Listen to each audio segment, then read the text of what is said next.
فلا هادي له ونشهد أن لا إله إلا الله وحده لا شريك له ونشهد أن سيدنا ومولانا محمدا عبده ورسوله أما بعد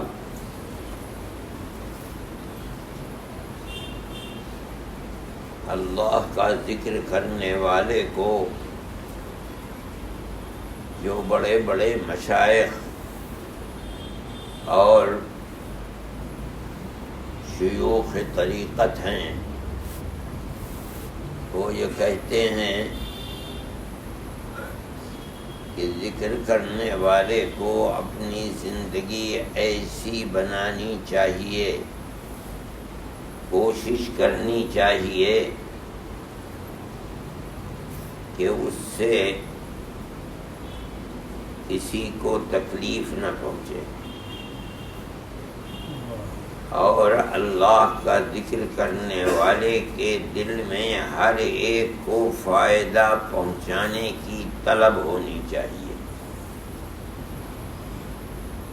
اس سے کسی کو تکلیف نہ پہنچے۔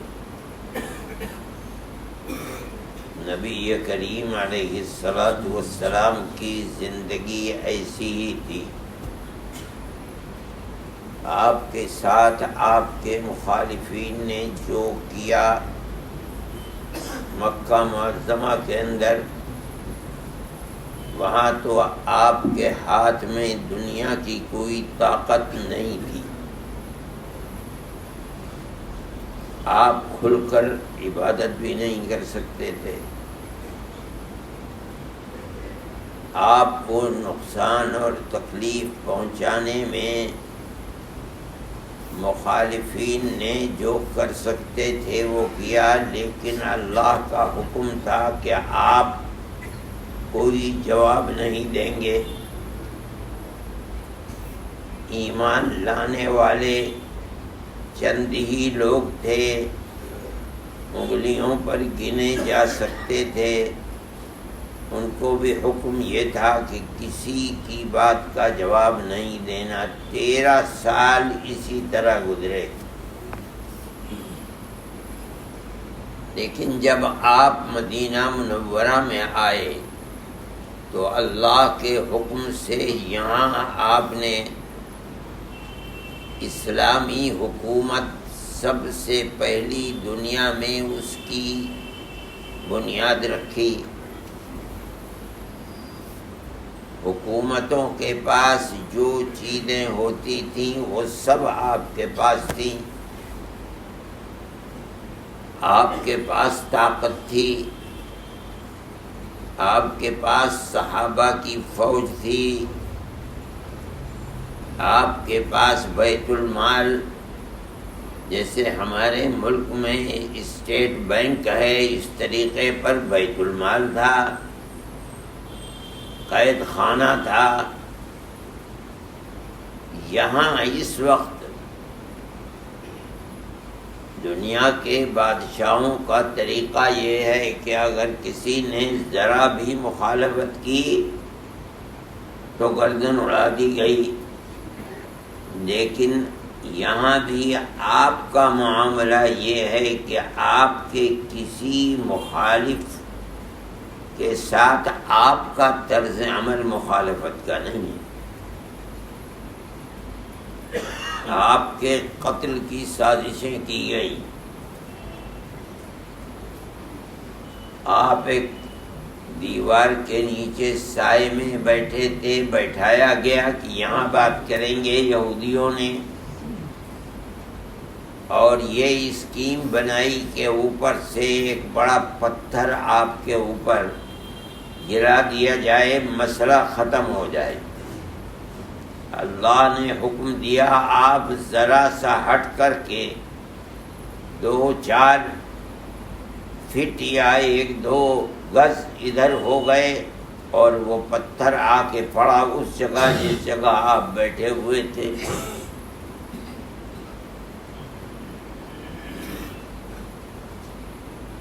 اور اللہ نے آپ کی جان کو بچا دیا۔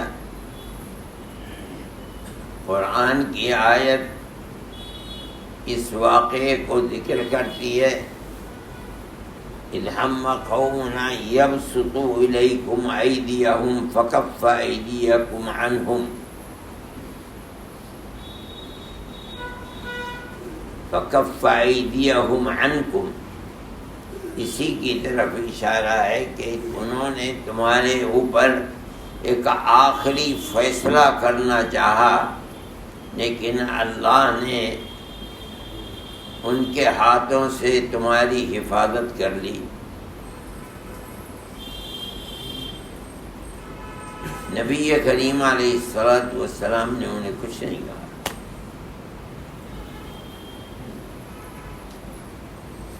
یہ بھی واقعہ ہوا کہ آپ کے اوپر جادو کر دیا گیا، اور احادیث میں آتا ہے کہ 3 دن تک ایسا رہا کہ آپ کوئی کام کرتے تھے اور بھول جاتے تھے۔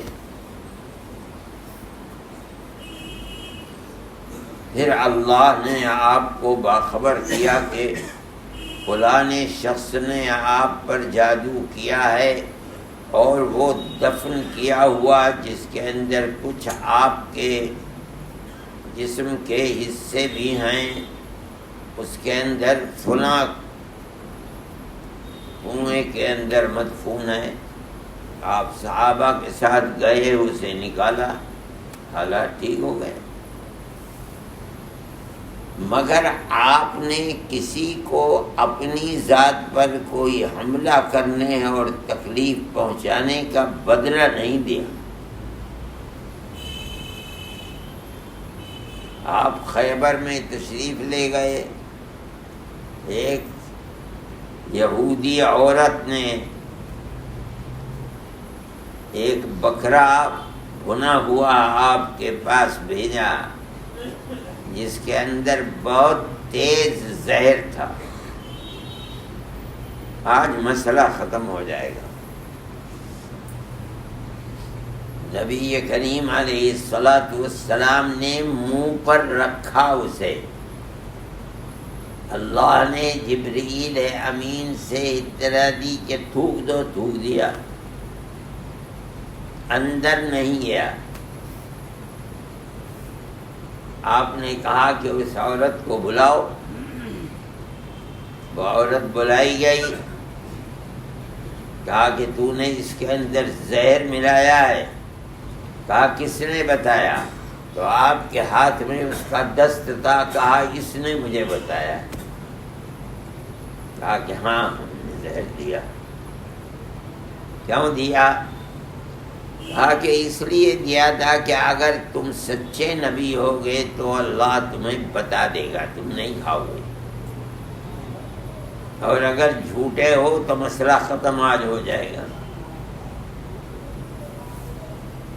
اتنی بڑی سازش، اور مکے میں نہیں، مدینہ منورہ میں آنے کے بعد جب آپ نے ایک حکومت بنا لی اور آپ کے ہاتھ میں طاقت ہے، تب بھی اس عورت کو کوئی تکلیف نہیں پہنچائی گی۔ لیکن نبی کریم علیہ الصلوۃ والسلام کو تو اللہ نے بچا دیا۔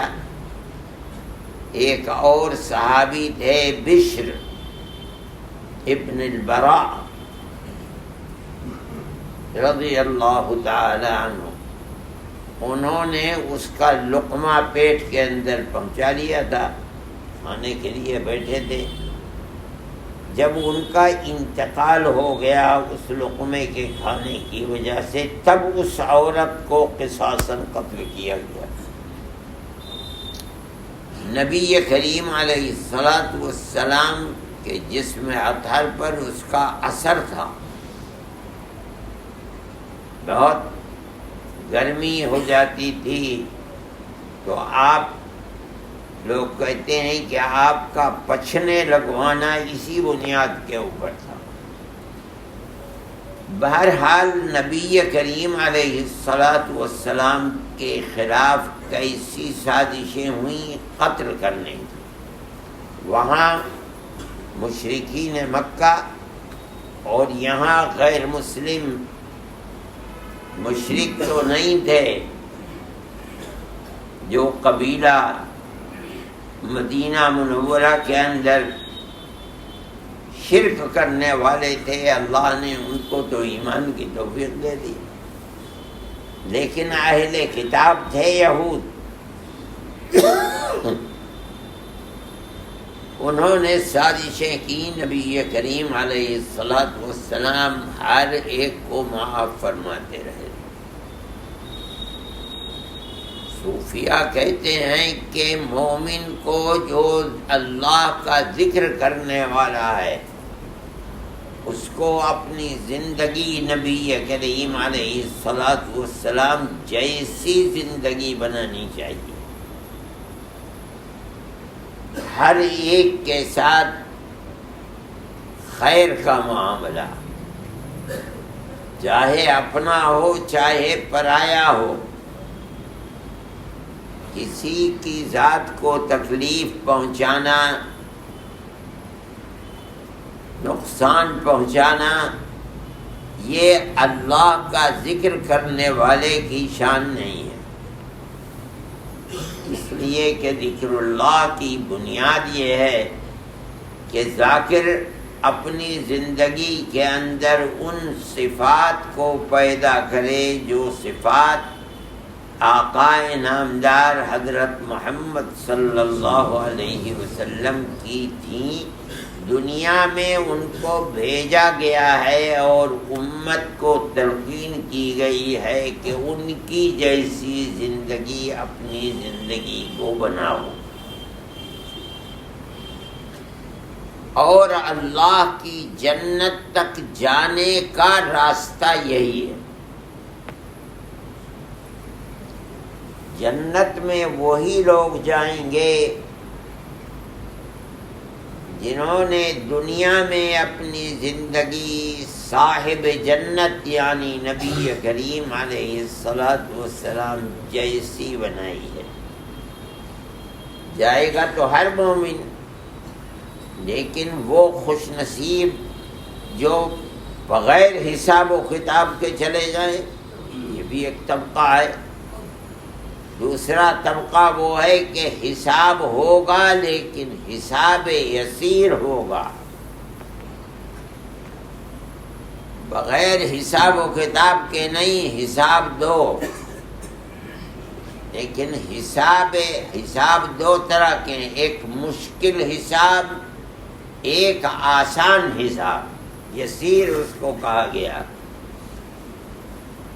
اللہ تعالی بلائے گا بندے کو، یہ کہے گا اچھا یہ بھی تو کیا تھا تم نے، اور فلاں وقت یہ بھی تو گناہ کیا تھا، اور بندہ اپنی گردن جھکائے شرم سے کھڑا رہے گا۔ یہ ہے حساب یسیر، سب کچھ پوچھ لیا اور اس کے بعد جنت کے راستے کے اوپر ڈال دیا۔ ایک ہے حساب عسیر، مشکل حساب، گناہوں کا انبار ہے مومن، رحمت خداوندی نے دستگیری اس وقت نہیں کی، پہلے اپنے گناہوں کی سزا بھگتے گا، سزا بھگت کر جنت میں جائے، یا انبیاء اور رسولوں کی شفاعت کے بعد جائے، یا شفاعت بھی ان کا ہاتھ نہیں پکڑ سکی، اتنا دل میں ایمان کمزور تھا، اتنا کمزور تھا کہ رسول اللہ صلی اللہ علیہ وسلم سے فرمایا جس کے دل میں ذرا ایمان نظر آتا ہے اس کی بھی سفارش کر دو۔ آپ فرماتے ہیں کہ اے اللہ اب تو کسی کے دل میں ایمان نظر نہیں آتا، اب اللہ فرمائے گا کہ سب نے شفاعت کر لی، لیکن ارحم الراحمین ابھی باقی ہے۔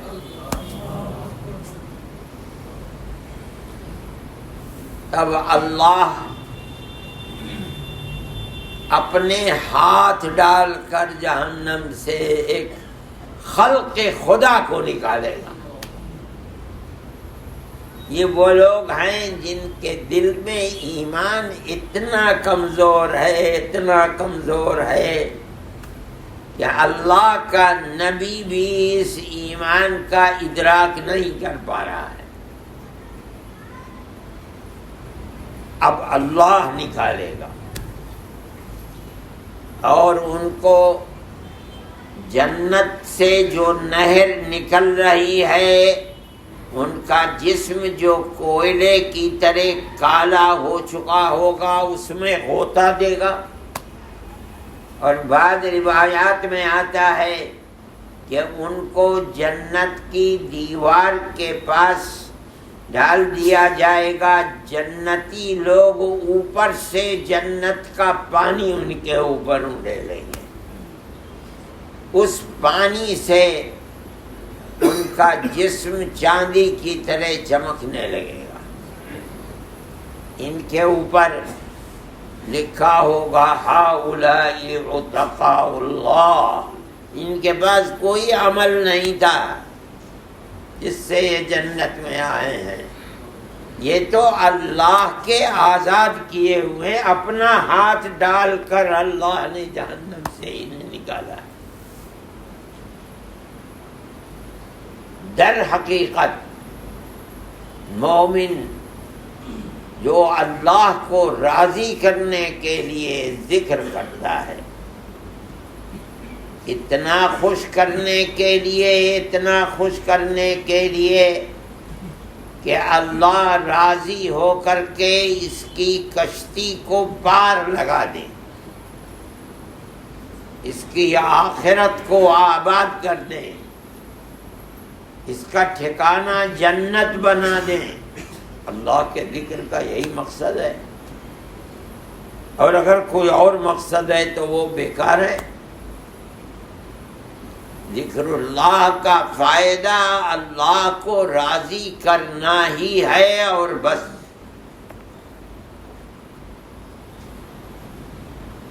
جس انسان نے ذکر اللہ کیا، کرتا ہے اور اللہ کی رضا کو حاصل کرنا اپنا مقصد بنائے ہوئے ہے، رات اور دن کرتا ہے، 12 مہینے کرتا ہے، اس نے وہ راستہ اپنا رکھا ہے جو راستہ نبی کریم علیہ الصلوۃ والسلام کا،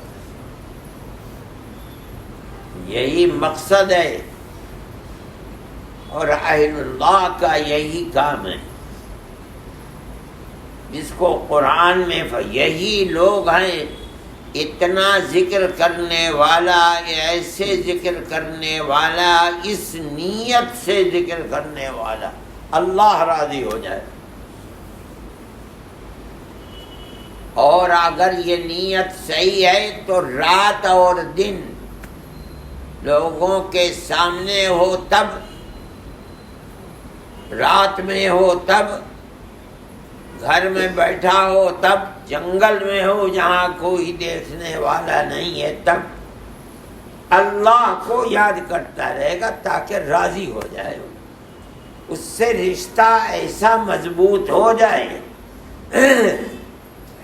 یہ وہ لوگ ہیں کہ کوئی گالی دیتا ہے تب کچھ نہیں، کوئی تعریف کرتا ہے تب کچھ نہیں، ان کے سامنے دنیا رہتی ہی نہیں ہے۔ حضرت حاجی امداد اللہ صاحب مہاجر مکی رحمۃ اللہ علیہ نے آخر میں حضرت گنگوہی رحمۃ اللہ علیہ کو خط لکھا کہ بھئی یہ بتاؤ کہ تمہارے حالات کیسے ہیں ذکر کرتے کرتے۔ تو بڑی شرمندگی کے ساتھ جو خط لکھا ہے، وہ خط لکھا اور چھپا ہوا بھی ہے، اس میں ایک جملہ ہے، کہتے ہیں کہ حضرت تعریف کرنے والا تعریف کرے اور برائی کرنے والا برائی کرے، سب ایک ہی چیز ہے، نہ اس پر خوشی ہے نہ اس پر کوئی رد ہے۔ یہ ہے ذکر اللہ کرتے کرتے اللہ سے تعلق پیدا ہو جانا. دنیا اور دنیا کی ہر چیز بے حیثیت ہے، جس کا جو جی چاہے کرے. کوئی تعریف کر رہا ہے تو خوشی نہیں، کوئی برائی کر رہا ہے تو اس کے اوپر کوئی افسوس نہیں. بدلہ کس سے لیا جائے؟ اور اہل تقوی کی یہی صفت ہے. اس کو دیکھو، قرآن نے متقی جن کو کہا ہے وہ لوگ کون ہیں؟ الذین ينفقون فی السراء والضراء والکاظمین الغیظ والعافین عن الناس. جو لوگوں کی مدد کرنے کے لیے، ان کی ضرورتوں کو پورا کرنے کے لیے خرچ کرتے ہیں اپنے حال کو دیکھتے ہوئے. جس کے پاس پیسہ ہے، جب پیسہ ہے دیتے ہیں، جب نہیں ہے تب دیتے ہیں. ہر حال کے اندر دوسرے کی مدد کرتے ہیں. اللہ کا ذکر کرنے والوں کی یہ ایک صفت ہے کہ وہ دوسرے کی مدد کرتے ہیں، فائدہ پہنچاتے ہیں، نقصان نہیں پہنچاتے کسی کو. ہماری طرح نہیں، اگر کسی نے کچھ کہہ دیا تو منہ نوچنے کو جی چاہتا ہے. یہ ذکر اللہ کرنے والوں کی شان نہیں ہے. جو جی چاہے کہہ لو، ہمارا کام تو خدمت خلق ہے، ہم تو جو کر سکتے ہیں وہ کرتے رہیں گے. کوئی ہمیں فائدے کی بات کہتا ہے، خوشی کی بات کہتا ہے تو ہمیں خوشی نہیں ہوتی. کوئی آدمی ہمیں گالی دیتا ہے تو ہمیں پرواہ. جب تک ہم ایسے نہیں ہو جائیں، اس کا مطلب یہ ہے کہ ذکر خداوندی ابھی چڑھا نہیں ہے.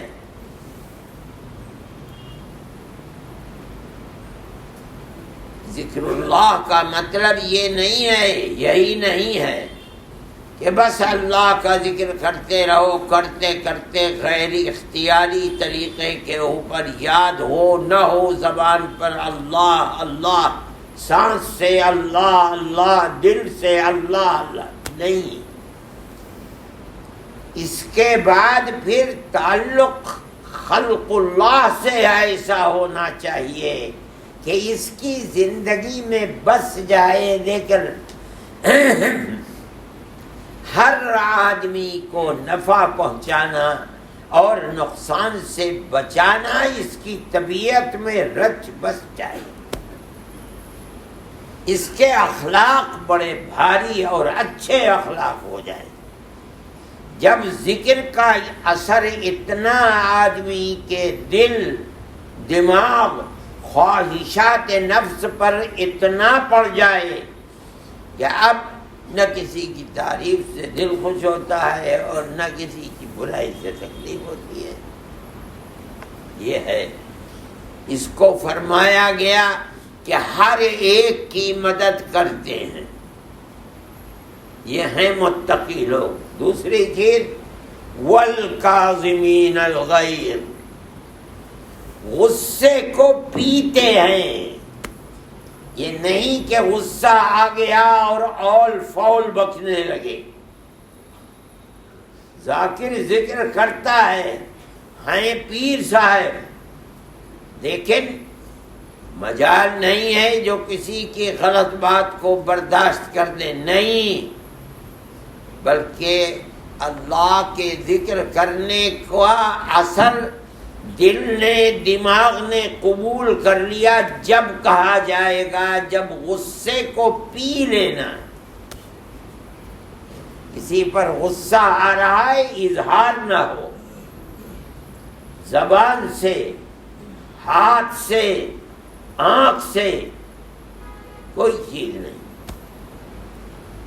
تیسری والعافین عن الناس، قزم غیظ اس کو کہا جاتا ہے، غصے کو پی لینا۔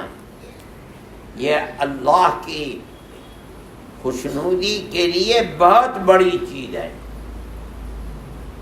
سامنے جنت کے اندر حوریں کھڑی کی جائیں گی، جو اپنے غصے کو پیتا ہے، یہ کہا جائے گا کہ جو پسند ہو اس کو لے لو۔ اس کا مطلب ہے کہ اللہ کو یہ صفت مومن کی پسند ہے، قزم غیظ، غصے کو پینا۔ اور تیسری صفت والعافین عن الناس، لوگ اس کے ساتھ برا برتاؤ کرتے ہیں اور عفو، معافی کا معاملہ ہر ایک کے ساتھ۔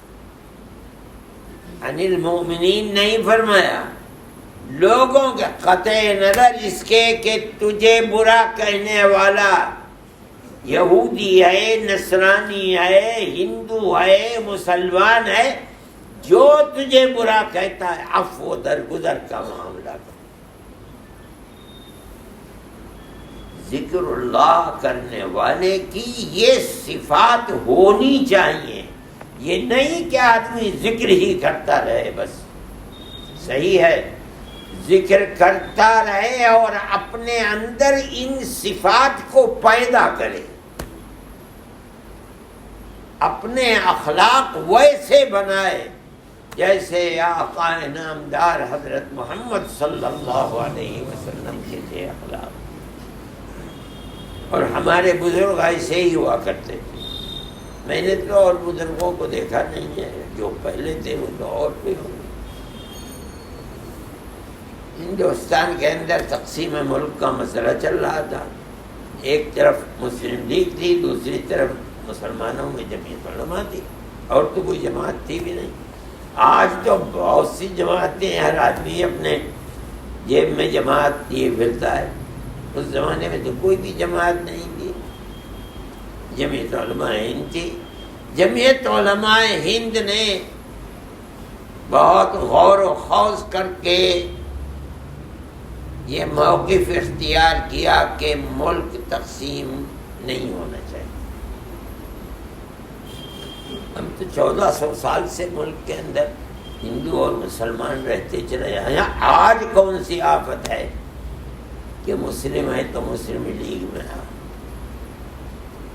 انہوں نے بہت قوت کے ساتھ اپنے اس موقف کو ظاہر کیا کہ نہیں،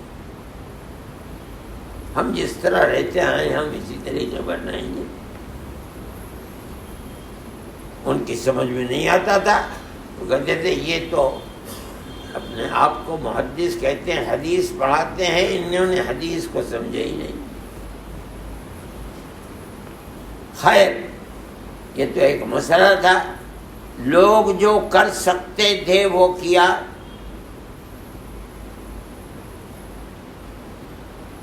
ڈال دیے گلے کے اندر جوتے کے ہار، ڈال دیے، گالیاں دی،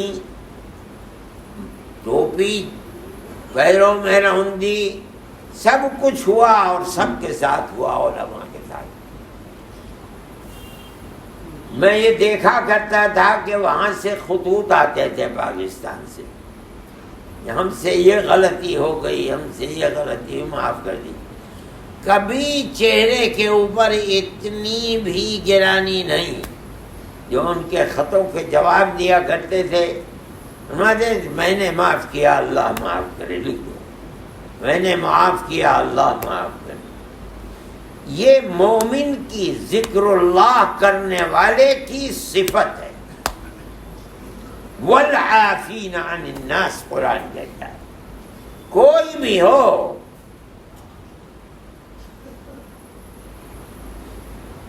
گرانی کی بات کرتا ہے، گالی دیتا ہے، برا کہتا ہے، مومن کامل جس کو متقی کہا جاتا ہے، اور وہ بنے گا اللہ کے ذکر سے۔ اس کا مزاج، اس کی طبیعت، اس کے اخلاق کیسے ہونے چاہیے. صرف یہی نہیں کہ ہر وقت ذکر کرتا ہوں، نہیں، اس کے اخلاق معاملات لوگوں کے ساتھ، صرف مسلمانی کے ساتھ نہیں، لوگوں کے ساتھ معاملات، اس کا رہن سہن کیسا ہونا چاہیے. ذکر اللہ کرنے والے کے لیے یہ بھی بنیادی چیز ہے، اس کی صفات ایسی ہونی چاہیے جس کو قرآن کہتا ہے کہ وہ جن کے لیے ہم نے جنت کو بنایا ہے اعدت للمتقین، ان کی صفات کیا ہیں؟ ہر وقت ہر حال میں، سختی ہو تب، فراوانی ہو مال کی تب، غریبوں کی حسب حیثیت مدد کرتے ہیں. والکاظمین الغیظ، غصہ آتا ہے تو غصے کو پیتے ہیں، یہ نہیں کہ اول فول بکنے لگتے ہیں. والعفو، اور لوگوں سے عفو و درگزر کا معاملہ کرتے ہیں. بھائی تم نے چلو معاف کیا. اللہ کے ذکر کے ساتھ یہ ضروری ہے اتنا کیا جائے کہ غیر اختیاری طور پر ذکر ہو، دل سے ہو، زبان سے ہو، سانس سے ہو، غیر اس کے ساتھ ساتھ وہ اخلاق اپنے اندر پیدا بھی کر لے جو جناب رسول اللہ صلی اللہ علیہ وسلم کے اخلاق تھے. تب جا کر کے انسان کو کمال ہوتا ہے.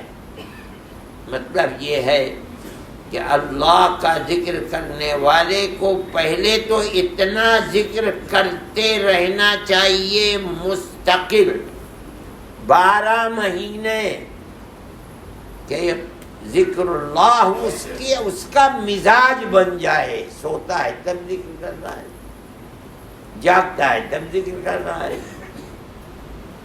اللہ کو بھولتا نہیں. اور اس کے ساتھ ساتھ اپنی وضاقت، اپنی صورت اور سیرت، اپنی زندگی، دوسروں کے ساتھ معاملات، لین دین، دوسروں کے ساتھ رہن سہن، معاشرت، وہ ہونا چاہیے. اللہ کے ساتھ تو یہ کہ ہر وقت اللہ کو یاد کرے. رسول اللہ کے ساتھ یہ کہ رسول اللہ کی زندگی کو اپنے اندر اتارے، تب جا کر کے مومن کامل ہوتا ہے. یہ دونوں چیزیں ضروری ہیں. ہمارا ایمان 2 چیزوں سے مل کر بنا، لا الہ الا اللہ محمد رسول اللہ. ذاکر کو، ذکر کرنے والے کو اپنے اندر ذکر اللہ میں لا الہ الا اللہ کو اپنے اندر اتارنا، اور محمد رسول اللہ کی زندگی کو اپنی زندگی میں کھپانا. یہ 2 چیزیں ضروری ہیں.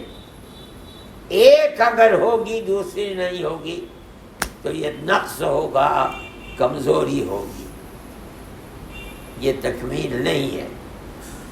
اس چیز کی ہر ذکر کرنے والے کو کوشش کرنی چاہیے، بغیر اس کے کمال پیدا نہیں ہوگا. اللہ ہم سب کو ہدایت عطا فرمائے اور ان دونوں چیزوں کو مکمل طور پر ادا کرنے کی توفیق اللہ عطا فرمائے سب کو. صلی اللہ تعالی